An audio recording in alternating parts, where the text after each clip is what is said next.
Alright, today we're going to have a look at verifying whether or not an object is in equilibrium. So if an object is in equilibrium, that means it fulfills two criteria. So it means that one, the up forces, or the sum of the up forces, are equal to the down forces. Sum of the down forces.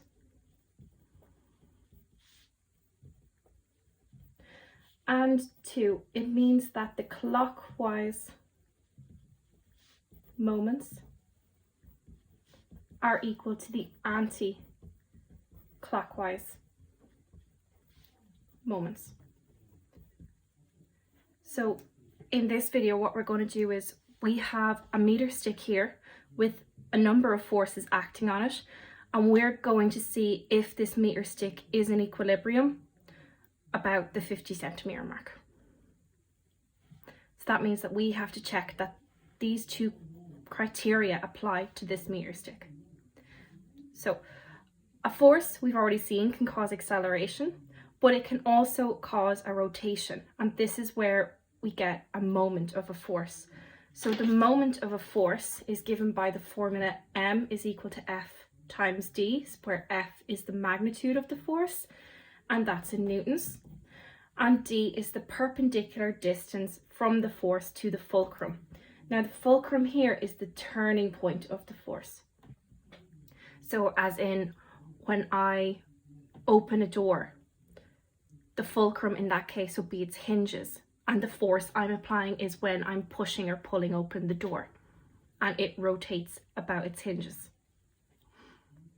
Okay, so let's check criteria number one for this meter stick.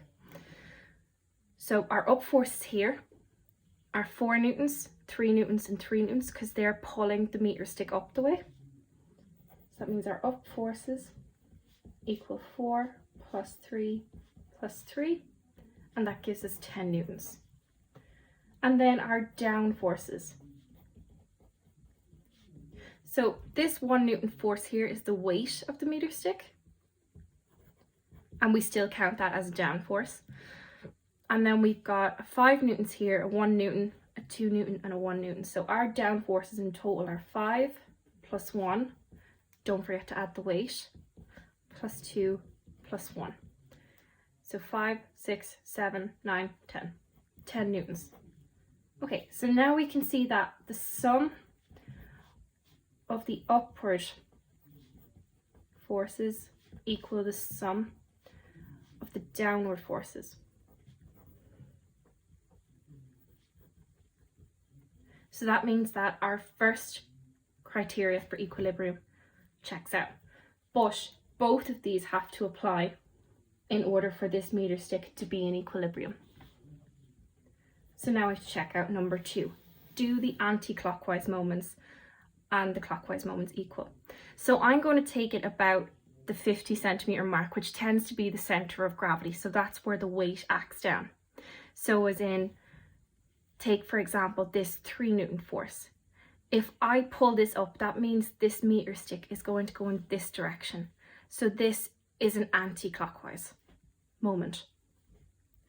Whereas if I look at this 2 Newton force, it's pulling it down the way. So the meter stick is going to move in this direction when it's pulled by this force.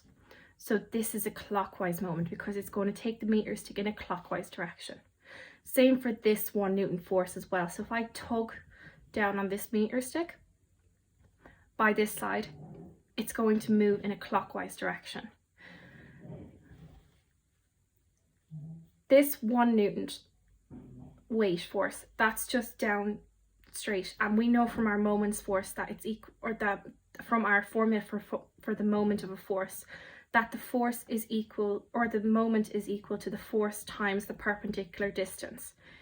In this case, we're taking the fulcrum to be the 50 centimeter mark, and because our weight is exactly on it, that means the distance will be 0, so we don't count the weight in the moments.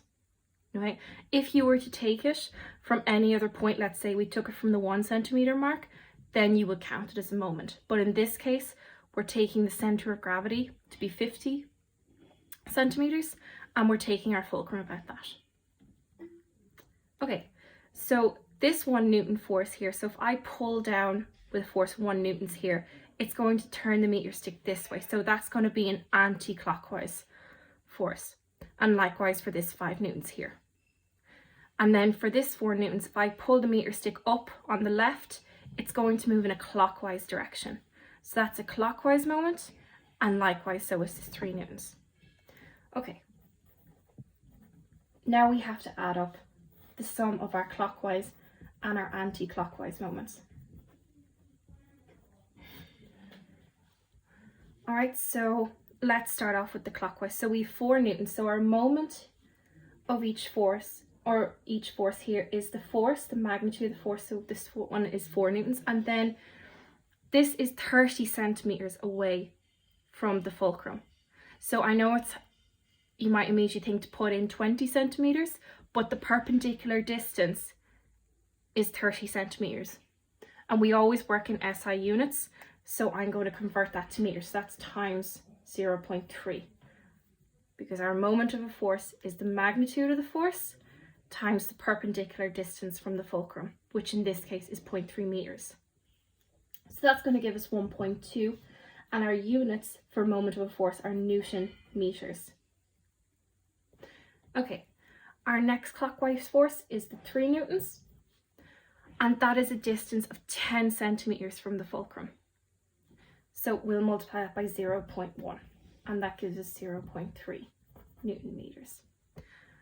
Another clockwise force we have is this 2 newtons here. So the magnitude of that is 2, and that's a distance of 25 centimeters from the fulcrum, because 75 minus 50 gives us 25. So we're going to convert that to meters, so that's multiplied by 0.25.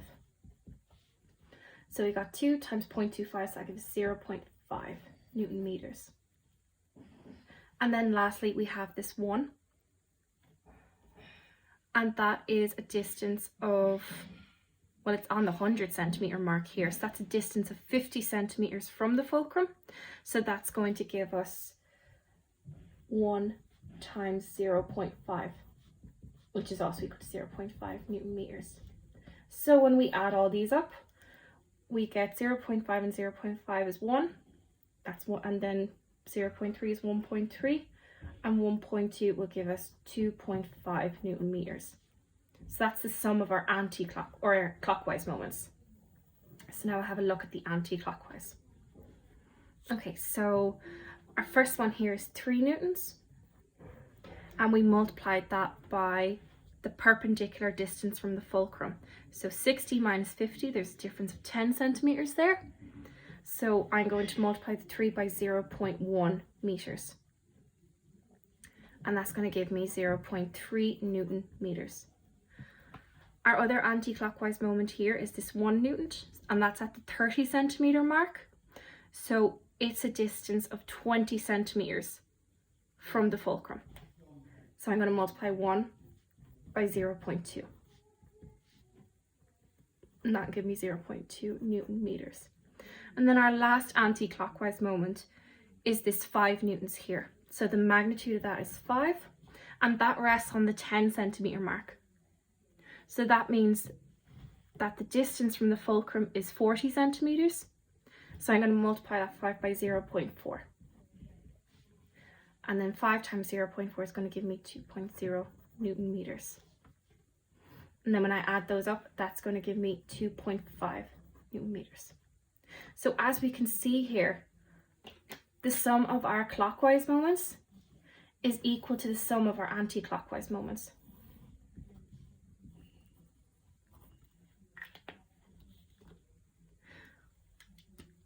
So that means that our second criteria for equilibrium is complete. And that means that we can say that this meter stick is in equilibrium.